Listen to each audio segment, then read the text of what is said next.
স্বাগতম আপনাদের মেকানিক ভাই সার্ভিস সেন্টারে। আপনারা দেখছেন ওয়ান ওয়ে বল বা গুলি ফিটিংস করার ওপর দিয়েই করা যায়, যেটা অ্যালাঙ্কি না করলে। দেখুন কীভাবে করা যায়। দেখছেন, ভিডিওটি ভালো লাগলে অবশ্যই লাইক কমেন্ট করবেন, শেয়ার করবেন, আমার চ্যানেলটি সাবস্ক্রাইব করে নেবেন, বেল আইকন অন করে রাখবেন যাতে সবার আগে আপনার কাছে পৌঁছে। আর এই ভিডিওতে লিঙ্ক দেওয়া থাকবে আরও ভিডিওর, দেখবেন আপনাদের কাজে আসবে।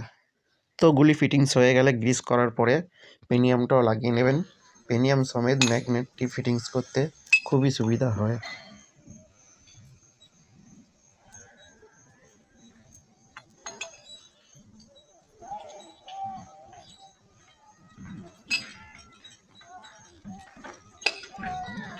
তো আমার ফিটিংস করা শেষ হয়ে গেছে।